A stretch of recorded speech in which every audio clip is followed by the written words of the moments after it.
Okay. Today we're going to have a two-part series today. I'm going first, and then Leo's going to be coming in.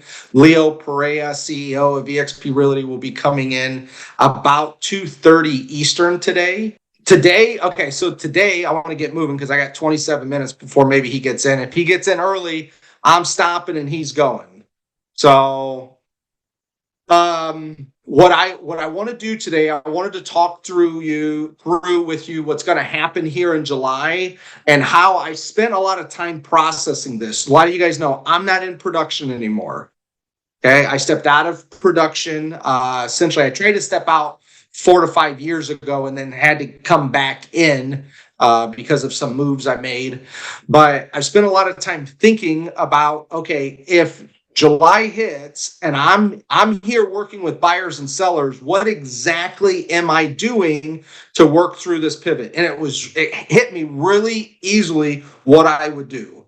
And I want to work through. I had 2, 3, 4, 5, 6. I had 6 things that came to my mind. Okay.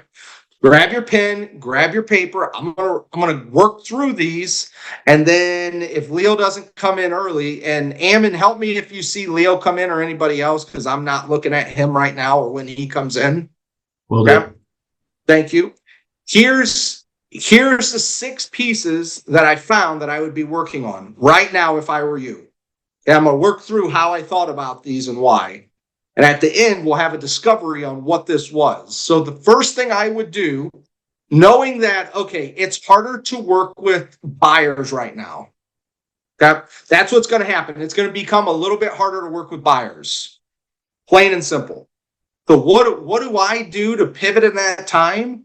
I make sure that I have all of my people that I know, because if I know somebody, it's easier to work with them, correct? Like, if you look at all of your clients, you look at the people you know and the people you don't know, which one's harder to work with? It's harder to work with people you don't know. If you're a brand new agent, only thing you know is hard work right now. Life will become easier if you make it to your second half of your career, or you do the work the first time. Either choice is yours. So I know that if I work with people I know, when I work with buyers, it becomes a little less problematic no matter what happens with the settlement. Okay, it's less problematic because I'm working with, if I got a problem and I call Mike up and I say, hey, Mike, I need to work through this with you. Mike's like, I know you, I got you, you've put pennies in my jar, now you're taking one out. All good. I know who you are, I know what you do, or you referred to me by Michael and Michael says this, so I trust you. That's what we have to get back to if we're going to be successful moving forward. We have to get back with the people we know. If you're working with only clients you don't know, it's probably going to feel like you're getting hit over the head with the baseball bat every day. I'm guessing your problems are going to magnify. I mean, hell, people are firing you and they're not even paying you right now. Wait till your buyers have to pay you and see if they're going to fire your ass. Right? It's going to get a little harder. So what do I do to combat that? I'm going back to getting into my database, because my database is exactly where I get to work with people who I know, like, and trust. And they get to refer me other people. I got to get back into my database. How am I going to combat this issue coming up? I got to work with people I know. Because if I worked with my mother's going to not say, well, Austin, I'm not going to pay you your whatever percent. She's not going to say that, right? Maybe, but probably not. Fair? Everybody, you with me now? So then what if I go to my aunt? Is my aunt going to say that? Maybe, but probably maybe a 10% chance. 90% chance she's going to say, you know what, Austin, I believe you. You're good at what you do. I trust you. Go do your thing. Fair? So then what happens after that? What if I go to my neighbor? If I go to my neighbor, now what, 75-25? I'm like, dude, I live right next door to you. I see you every day. I talk to your kids play in my backyard. He might be 75-25. And as you keep working your way down the list, you're going to get to the point where it's like 10% yes, 90% no. The question is what pond do you want to swim in? It's your choice. And I hate saying it, it's no different than every choice you've made to this point. It's the same choice, but your choices are going to be magnified now. They're just going to be magnified. So you better start working with people that you know. It's going to make your life a lot easier. So that's where I start with is, okay, I need to build this database so I know that I can go hunt and work with people that I know. If not, then I'm going to be caught in the wind, and anything coming at me, I have to adjust.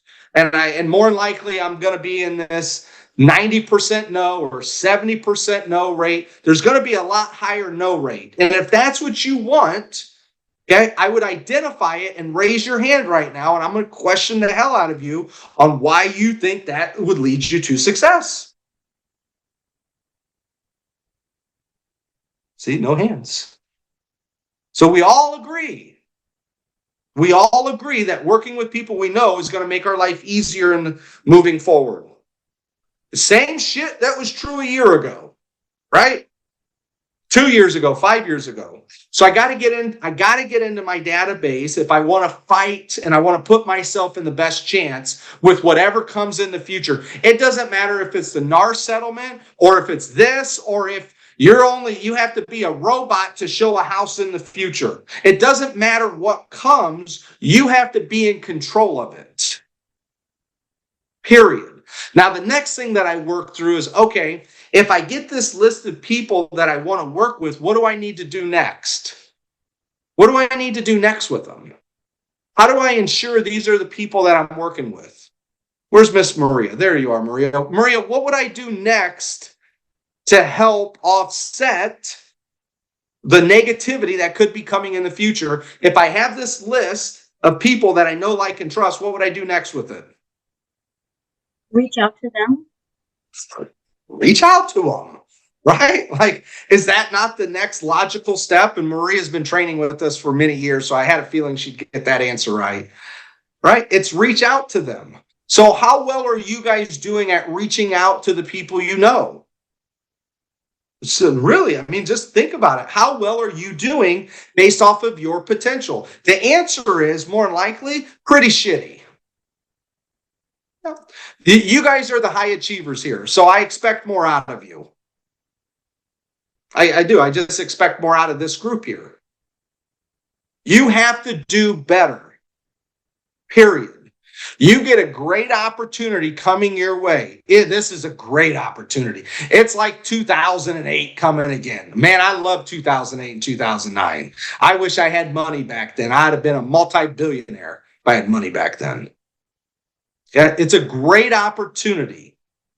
The question is how well are you going to do with it? Are you looking at this as an opportunity or are you looking at this as a problem? The opportunity comes with, hey, there's going to be some turmoil and chaos in the real estate industry on all sides. Great. Professionals will rise to the top. The people that are in control of their business will rise to the top. Are you going to be a professional? Are you going to be in control? Yesterday, Riami said it.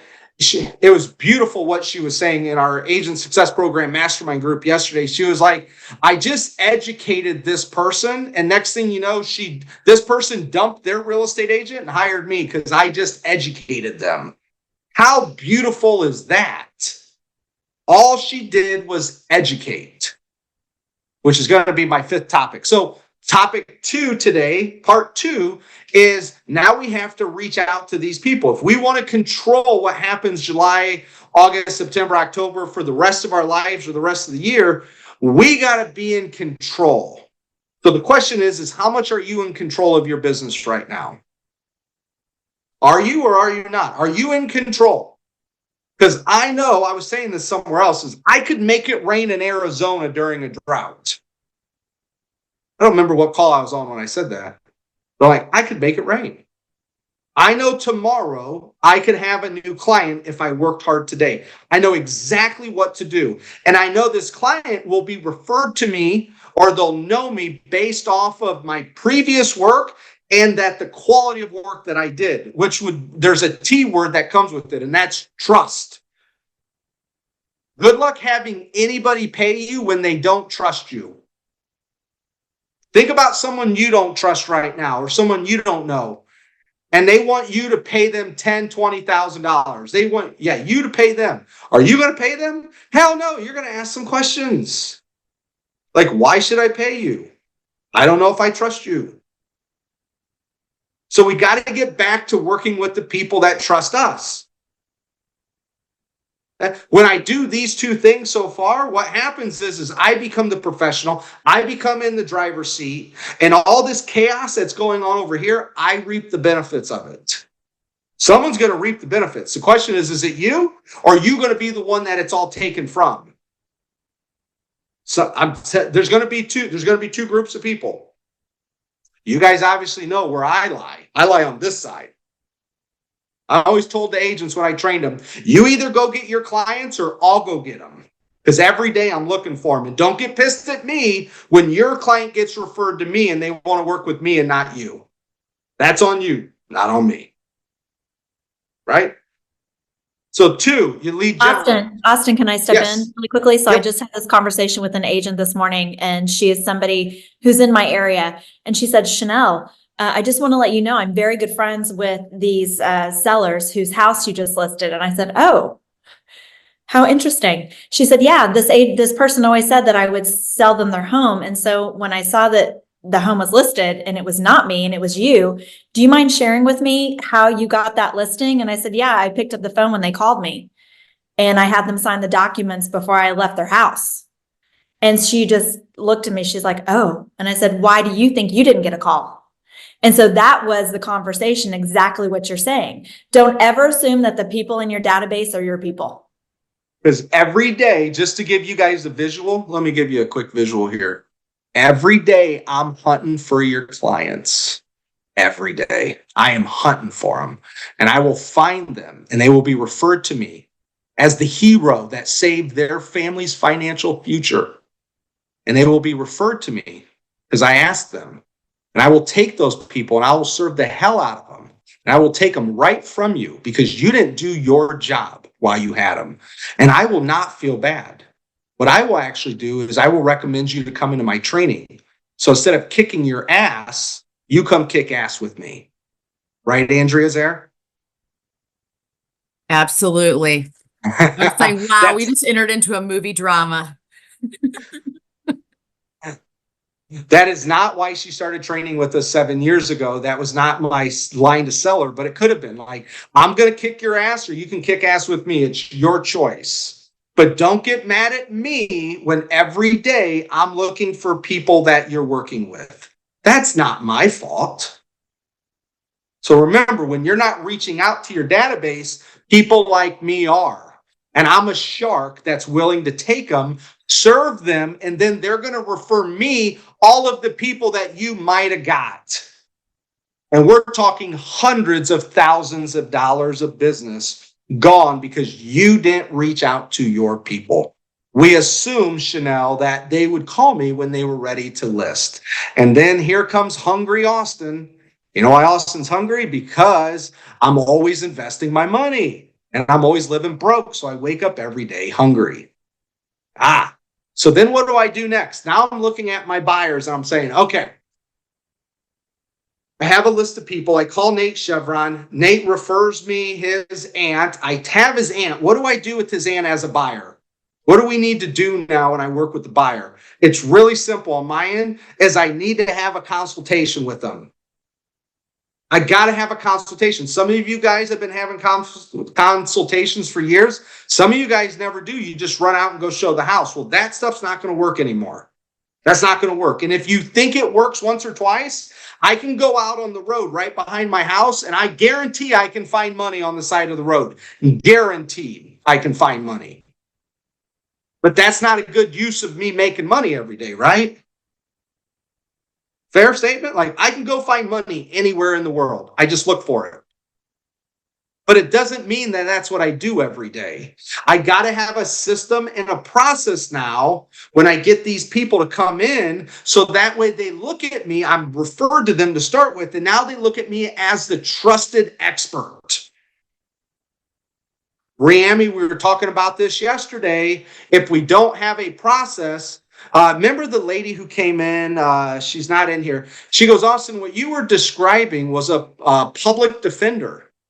I said, does a surgeon meet you at the surgery, at the table that they're going to do surgery on you the first time? No. Does a lawyer say, hey, if you want my services, I'll meet you in the courtroom with your case? No. They have a consultation. And the one lady yesterday said, you know what? Public defenders do. I said, oh, and how good's their life and how much do they charge? Oh, that's not what we want to do. Okay. It was a great analogy of a public defender. Is that who you want to be as a public defender? Or do you want to be the attorney that says, hey, if you want me to handle your $1 million lawsuit, what I need to do is I need to have a conversation with you first and not meet you in the courtroom with the judge. Which is what some of you guys are doing today. You're meeting them in the courtroom with the judge, and then you're trying to have a conversation with them. And the other attorney standing right next to you 4 feet away. Literally listening to everything you have to say. You don't think when you go in a home with a client that they're not recording you? You don't think that another agent's showing up while you're showing the house? You got to step up your game now. You got to go back to having a consultation and building your value and explaining the process. Riami would talk about the word educate. You got to go back and educate them. Yeah. Some of you guys are doing this now. Congratulations. Take it to the next level.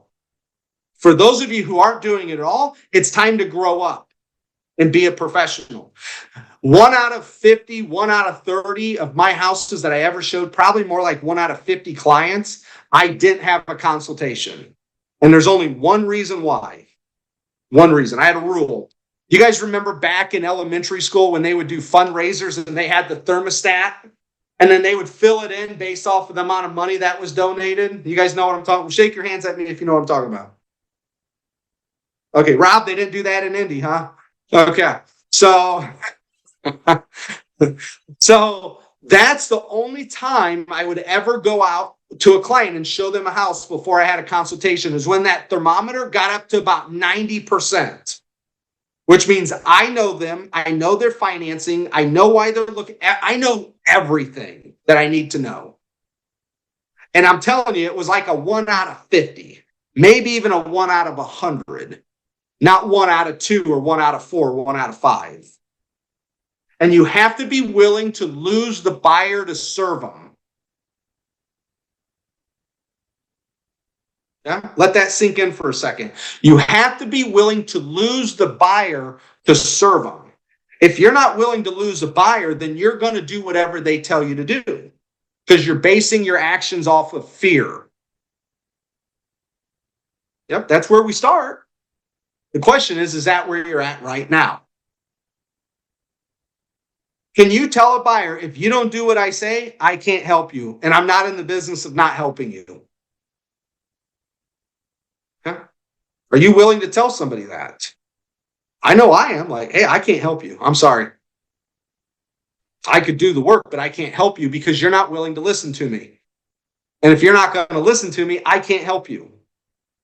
Sorry. Are you willing to lose the buyer? You got to have a consultation. Now, on the other end of this, what's really interesting is we're talking a lot about buyers, but what about the sellers? The sellers are they were paying me 7% before, now they're paying me 4%. They got to win. Is your fear working with the seller when you talk about commission the same? Or did it just get a lot easier for you? Are you still thinking about discounting your brokerage, what you're paying somebody or what they're paying you? Are you still thinking about discounting it at this point? Or are you ready to take back some of that ground that you've given up and saying, this is my value, this is my worth, and this is what I bring to the table? See, I think for a lot of you, when you work with sellers, this is going to give you a confidence boost.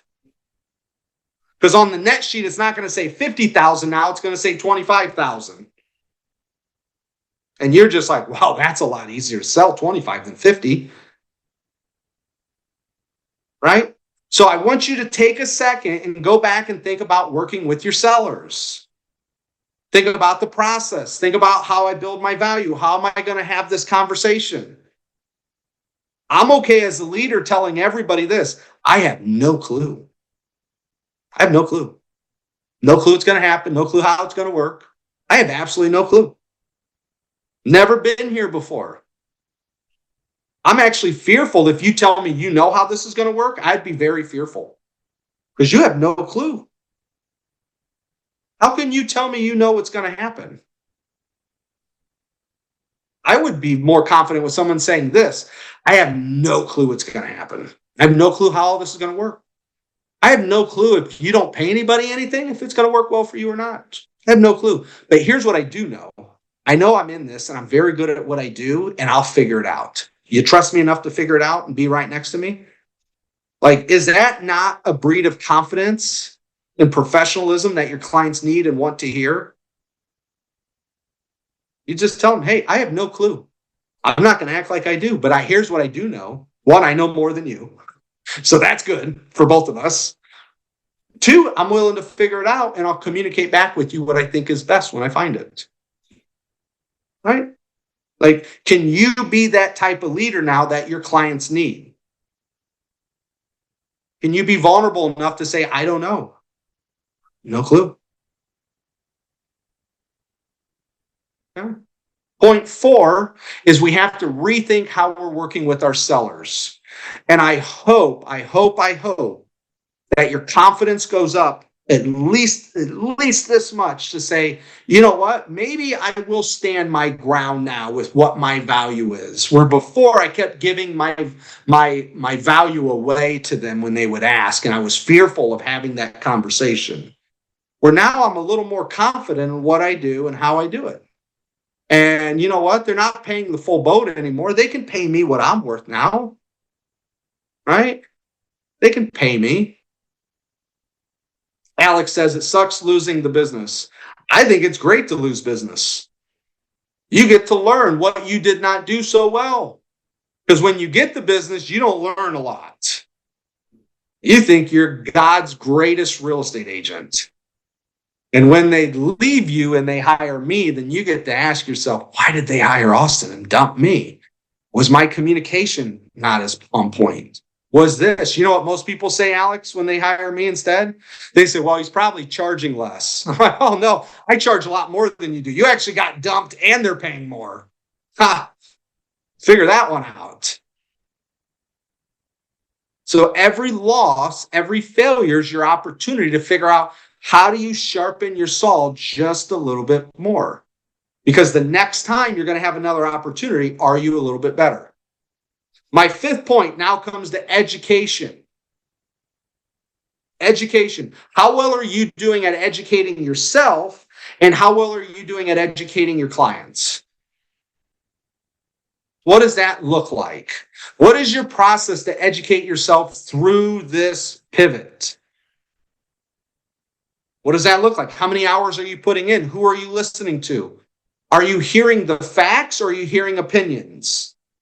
Right now, what I'm telling you is my opinion on what I would do. You got to watch opinions. You got to watch them because they could be completely wrong. How well are you doing at educating yourself? How well are you doing at educating your clients? How do you educate your clients? Do you educate your clients through your opinions or through facts? What does that look like? One of the strongest things I can ever do for my client is to give them the facts. Here's my decision-making process. I haven't trained on this in a while. Best process I've ever found for my clients to make a decision. Step 1 is give them the facts. Here's all the facts. Step 1. Remember this, Andrea? She got a little smirk on her face. We worked on this for years. Here's all the facts. Why do I start with the facts? Is because you can't argue with me about them. They're the facts. The second is, here's my professional opinion based off of the facts. I get into my professional opinion. The last thing I want to hear is their opinion right now. I want you to hear my professional opinion because I'm the professional that you're hiring. So here's the facts and here's my opinion based off of the facts. Third is now let me hear your opinion. Because the last thing I ever want to hear is an uneducated opinion, right? It's like me going to Rob, and Rob, I'm going to go list Rob's house. And Rob's like, I want $4 million. I'm like, okay, damn, Rob, where do we even start, man? You know, like, sure. And I want a bazillion. So are we just going to make balloon animals the rest of our lives? Or are we going to actually talk about selling real estate?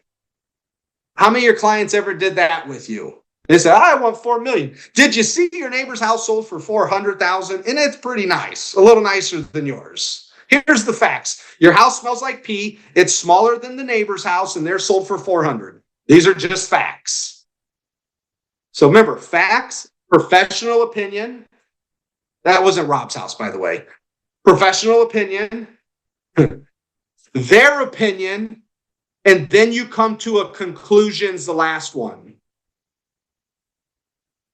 So anytime I'm talking to anybody that we need to make a decision, I say, can I run you through a process that presents the highest and best result possible? One, let me get the facts for you. So we're not arguing about anything. Two, let me tell you my opinion based off of the facts. Three, let me get your opinion based off of my opinion and the facts. And four, let's come to a conclusion. Are you educating your clients in that manner so they can come to a decision? If you do, I can promise you win more. Work this for years, that process. If you're not going to implement it, I can tell you the quality of your decisions and your clients will go down. They list the house higher. They decide not to write the offer. They decide not to hire you. Facts, you've looked at 64 houses. My opinion? You should fire your real estate agent. What's your opinion? Conclusion, you hire me. Done. Price reductions, listing at this.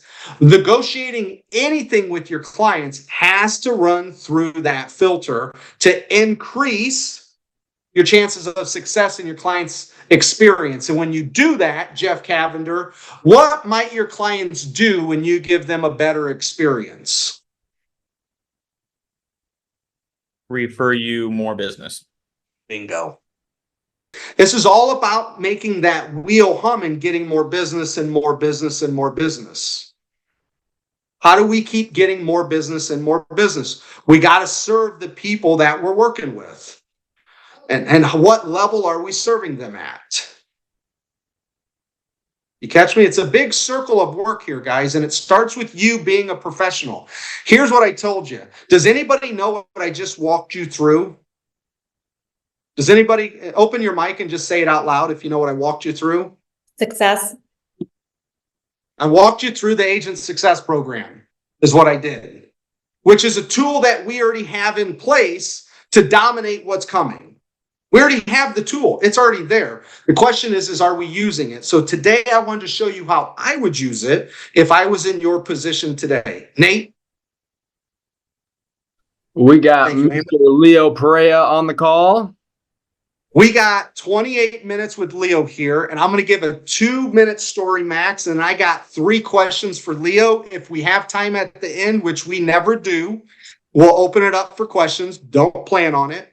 So really quick, here's how I met Leo. Me and Nate were at a black tie gala event, which me and Nate never go to that stuff. We end up settling with next to the bar, having a couple drinks. Okay, when I say a couple, I mean a lot. Okay, where it's the Cheviron boys are hanging out.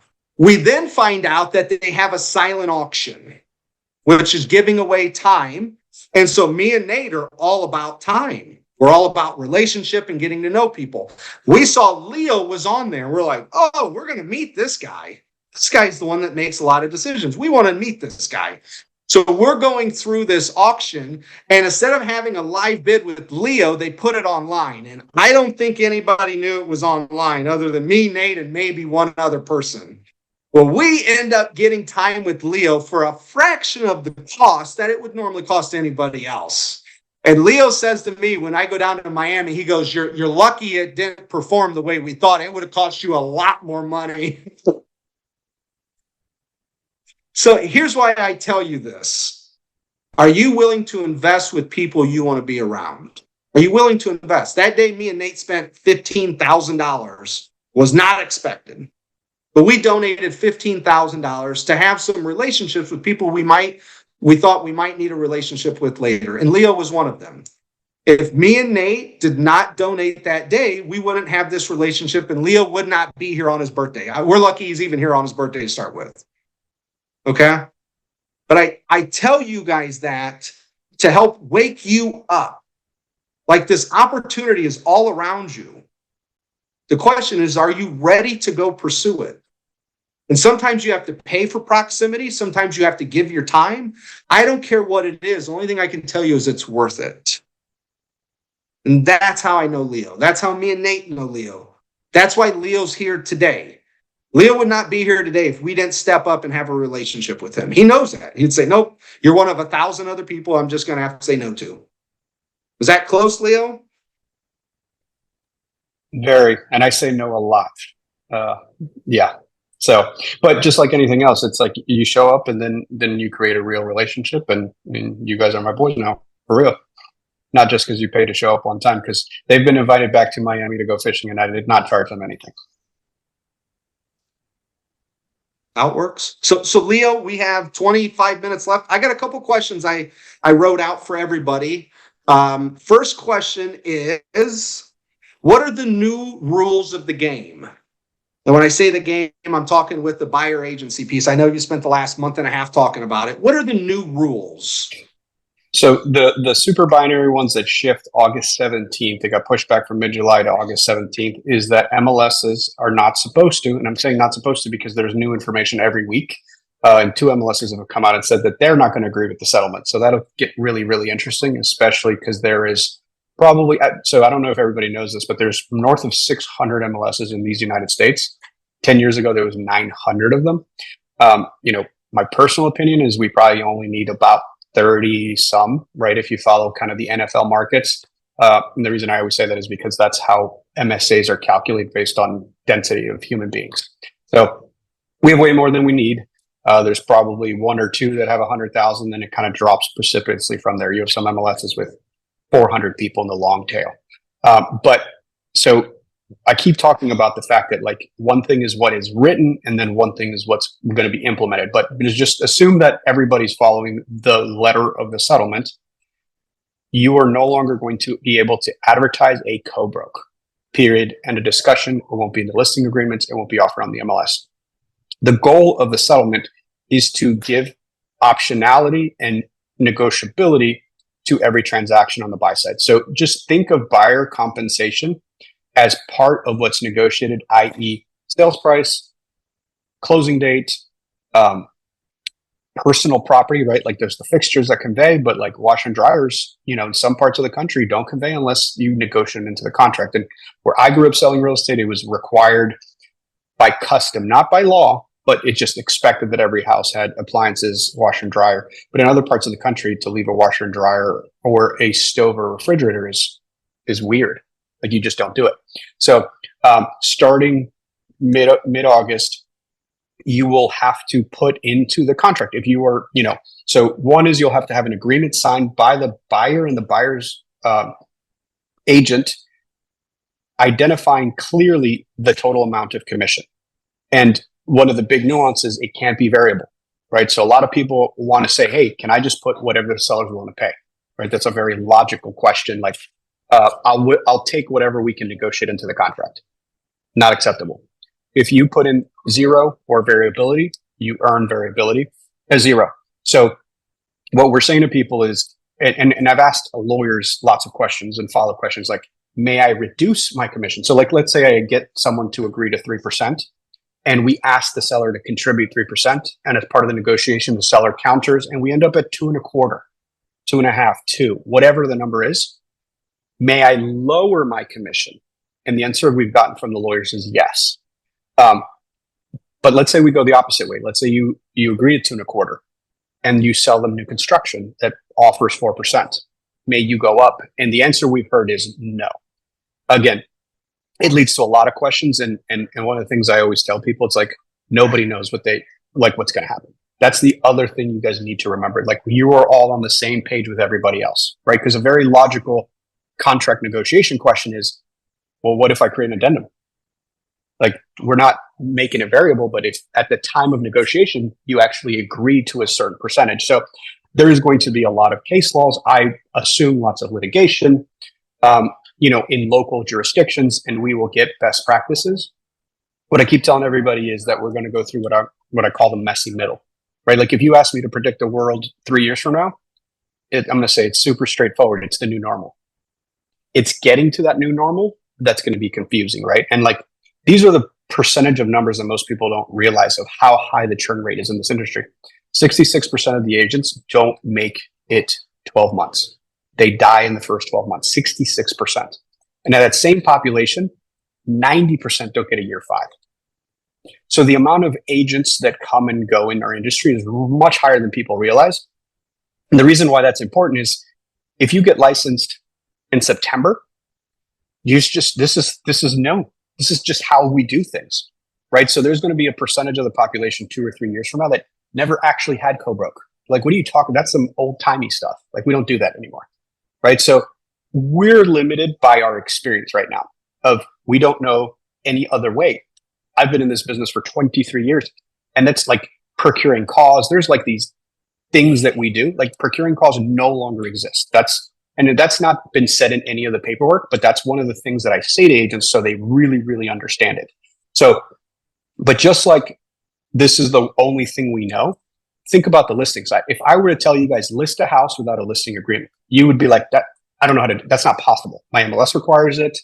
Like, what do you mean I'm going to spend money and I'm not sure I'm going to get it back? Like, when I say it out loud, or so do an open listing on a listing agreement, all of you would be like, no way.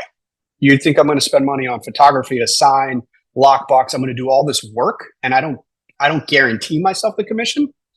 That's basically what we've been doing with buyer agency. There's a lot of, because I would argue, depending on the state, because there's always one of you in the room who's either in Georgia or North Carolina or Washington State who's like, no, we've been doing this for like years. But in most of the country, we've relied on implied representation mixed in with procuring calls, right? Meaning that if I can prove that I unlocked that door before everybody else, I can actually take somebody to arbitration and get my commission. Like, we're protected by the rules of the MLSs. That is being deleted. And I was on stage saying, I want to get a shirt that says, treat your buyers like you treat your sellers. And somebody listened to me and ordered it for me. And he's looking right there. And so again, like, he's really, really good at report. Yeah, I rocked it for you. So that's the only mantra you need to remember, right? So like, whatever you do for sellers in your process, just now apply that to buyers, right? Every time you go on a listing presentation, you know your list to sell ratio, your days on market, how you perform compared to other agents, what percentage of market share you have in that subdivision. These are all things you all have and do.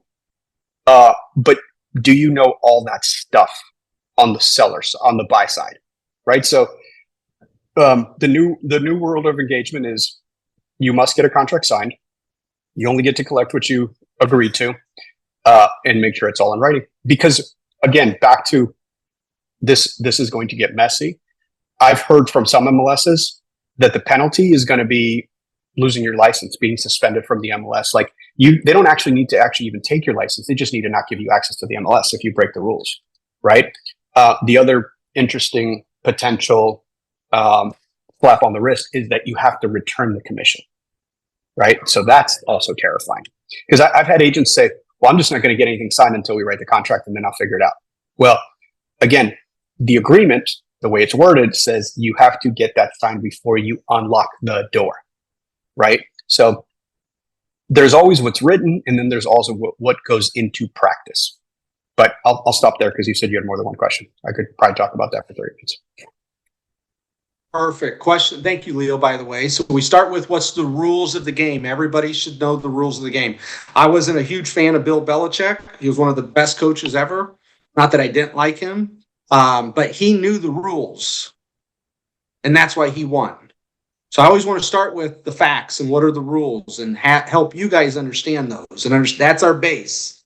Now, the second piece is, Leo, what are you doing to help your agents win? Yeah, so one thing I'm doing is being extremely loud. I think most other leaders are being extremely quiet because they are terrified of being sued and more litigation. And frankly, nobody wants to kind of poke their head out of the crowd.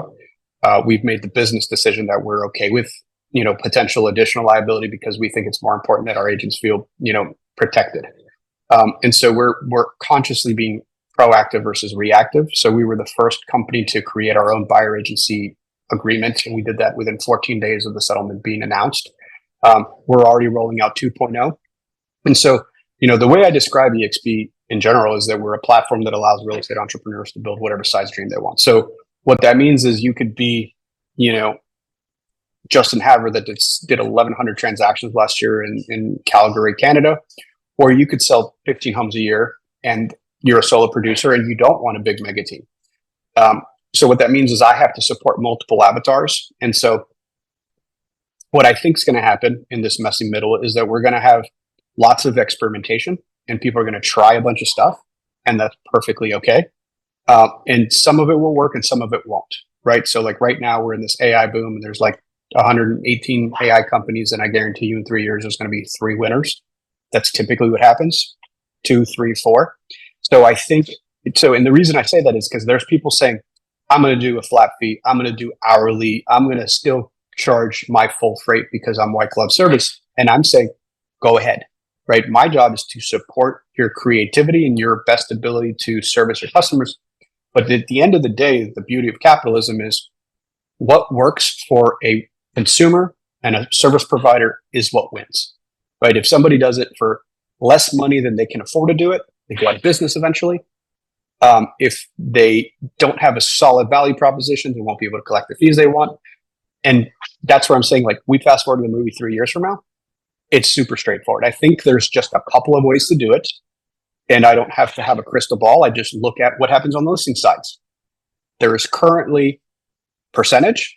There are flat fee companies. There are limited service companies that do it on a menu system, right? Like I'll stick it in the MLS for X.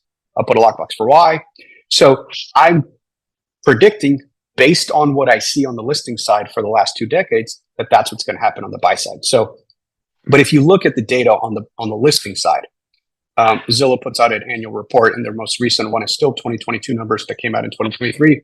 Said 36% of sellers in that year attempted to sell for sale by owner first, with only 11% executing that way, meaning more than 2/3 of the sellers that attempted to come to market said, this is really hard, let me hire a professional, right? So for the folks that are preaching doom and gloom, that everyone's going to say, you know what, I'm going to try to do this myself.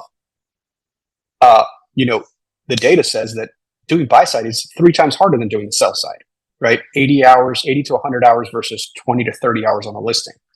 What I think is going to happen is a buyer is going to attempt to do it a couple times, and they're going to try to schedule 10 showings by themselves, or try to make sure that they can get into an open house.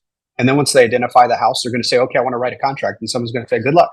Are you going to hire a lawyer? Are you going to, So I personally think that the data is going to play out very similar to the listing side, where a percentage of the population is going to try and say, oh, this is why that there's people that do this full time and are experts at it. So what I would be doing if I was an agent right now is calling everybody you sold a home to in the last 2 or 3 years on the buy side. And I would interview them. What did you like about the process? How did I wow you? And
actually ask the questions, because there are things that you do as an expert that you take for granted. Like, highest price isn't always the answer, right? Like, can you offer a free rent back for 30 days and actually save the seller $5K and not charge it to your buyer, right? You can still waive the home inspection contingency, but still give them an out if you find a material defect, right? Like, I'm actually terrified for consumers who are going to be unrepresented doing multiple contract situations, right? And I think the listing agents are going to probably end up with some liability in the process. So, you need to know your numbers. So the other tactical thing I tell everybody is, like, whatever you know cold on the listing side, make sure you try to find the flip version of that on the buy side. Like, for example, the last X amount of buyers I represented, I was able to get them an average of X concessions, right? Because I'll tell you right now that the two biggest MLSs, 55% of the transactions had concessions. So there's a strong possibility that you guys get concessions more than half the time, right? Can you, like, if you do that at a 60% rate, 70% rate, so know your numbers. Because even just saying that, be like, did you know that 55% of the time I get people 2%, 3% off in concessions or reduced off list price? And it just as an example, and again, follow the data. If you can say on average last year, I was able to get 3% off the sales price and 4% off the concessions, I on average get my sellers a 7% benefit. And oh, by the way, I want you to pay me 2.5%, 3%. That sounds like such an easier ask because you're delivering value, right? So there's so many things that we as professionals do that we don't document, right? Like, every one of you should Google the NAR list. I think it's 101 things an agent does during the buy side. Like, every one of you needs to download that, make it your own, have it in your buyer presentation. And oh, by the way, have it in your listing presentation. Because when you now take a listing, you need to explain to a seller, this is what happened before August 17th. Now, this is how we do it after August 17th. And oh, by the way, when we list your property, you do not offer a buyer compensation anymore. But when an agent asks for it or a buyer asks for it, these are the 111 things they're going to be doing. So if a buyer is unrepresented and you expect me to do it, there's a separate part of the listing agreement where I'm going to charge you a separate fee for that because it's a separate service provided. Do you understand? Right? So it's all of those details. And the only way you can articulate that is with data. Love it, love it, love it. Here's what I heard, guys. When we work on our sellers, module 8 of the Agent Success Program, we show them the stats. We just need to reverse engineer them. You guys heard me say a lot of times, I sold 98% of the homes I listed. It was a stat. I got, on average, my average discount was like 0.9% from what I listed it at. We just got to translate that over to our buyer side now, which means, just I hate to say it, you got work to do. Because none of you probably know those numbers. So you got work to do. If you have an assistant, refer that work to your assistant. If you are the assistant, you got to do the work. Because if you don't, people like me and Leo are going to do that and we're going to win. Why? Because we're going to treat our buyers like we treat our sellers. See how I did that there? That's what we need you guys to do too. So Leo, I spent the first half hour telling everybody here how I would handle today. I want to ask you, because for those of you who don't know, Leo sold a couple houses. So when I told Leo how many houses I sold, like a big brother, he stepped right on my head and told me how many he sold. And just by chance, he happened to do it a decade earlier than me too, if that wasn't enough. I sold close to 4,000 homes. I was the number one Keller Williams agent in the world at one point from sides. So I sold between 400 to 600 homes a year for almost a decade.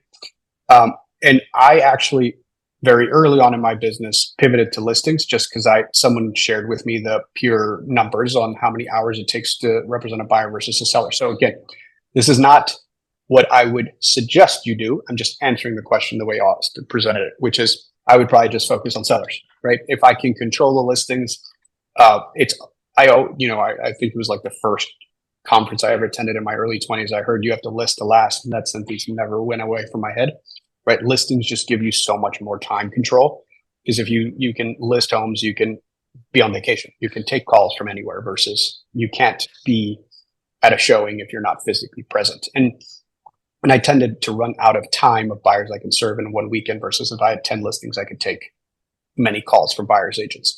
So I personally would have just focused on listings, which is what I did a decade ago. But I also hear of people saying they're super excited about this because they're going to double down, right? And I'm telling you, I'm hearing this from portals, where portals are telling me two tales of agent behavior. One is agents are calling and saying, I need to cut my spending as fast as possible. And then they're almost getting the same reaction from an equal size group saying, I want all the leads as possible, right? So it's from a psychology standpoint, it's a fascinating stat because it's like same event, two different completely reactions. There's a story I've heard, and I don't know that it's actually true, but I heard it during a keynote, so I'm repeating it with the huge disclosure. This could be all made up, but it sounded logical when I heard it, which it said something like 70% of every world leader had something in common, like substantially similar stories, which is they lost one or both parents before turning 15 years old. And it's democracies, dictatorships across the board.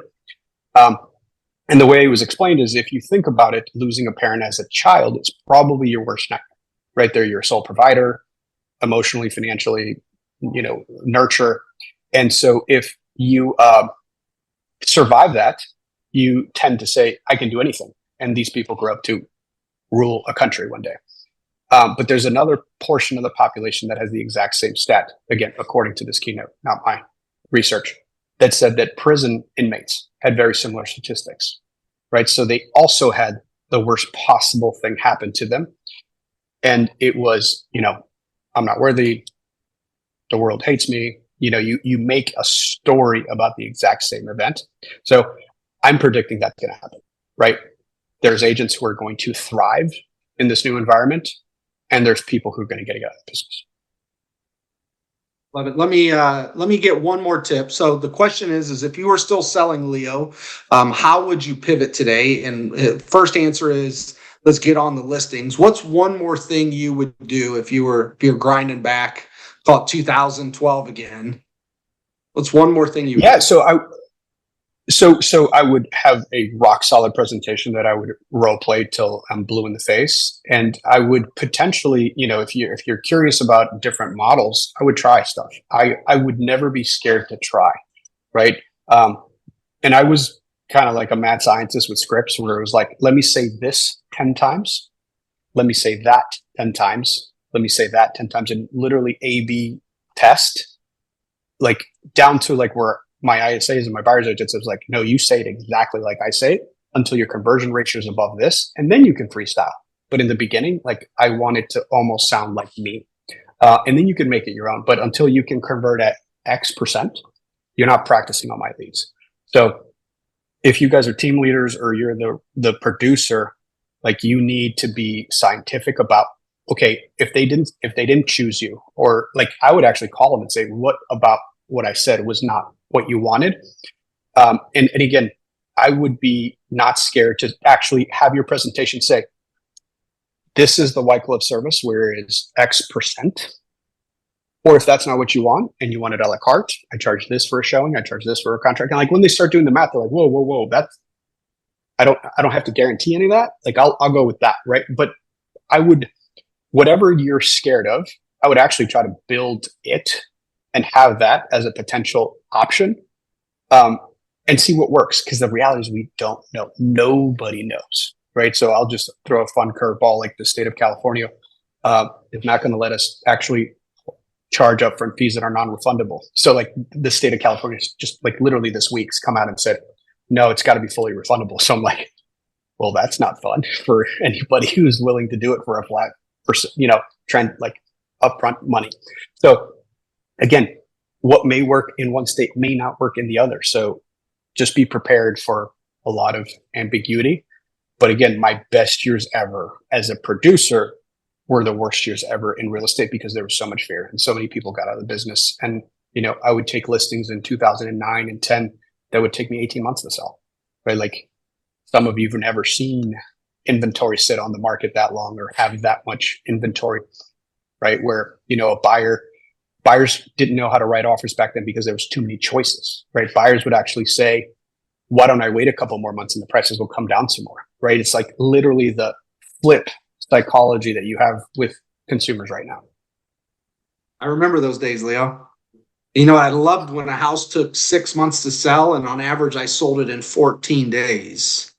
And I sold the hell out of that to everybody. You hire me, I sell your house in 14 days. How many days on average, Michael, does it take you to get a buyer under contract? Yep, I'm talking to you, Michael. Yep, that's the stat we were talking about. How many days on average does it take you to get your buyer under contract? You don't think people want to know that when they hire you? Does it take you on average 6 months or 6 days? I hope it's not 6 months, but I got to look at the stats.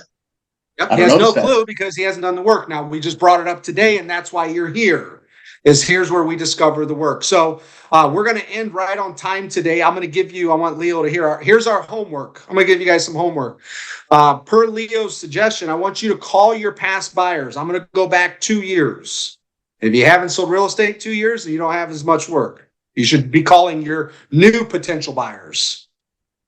I want you to go back 2 years, and I want you to ask your clients that you sold houses to, what were the top 3 things that you remember that I did to provide you a high level of service? And then I want you to gather that and put your top 2 answers that you get, because you're going to get some repeat stuff. The top 2, I want you to put in our community in the chat. So go on to Facebook, put it in the community, because I want to share those results with everybody so they can see it, so they can become it, they know it, and so that we can do it. Because this isn't the group that 66% are done in a year. Is that the stat, Leo, 66? Yeah, that's not this group. That won't be this group. I will not be responsible for that group. This is the 98% group. Yeah. Leo, and I'll add one more amendment to the homework.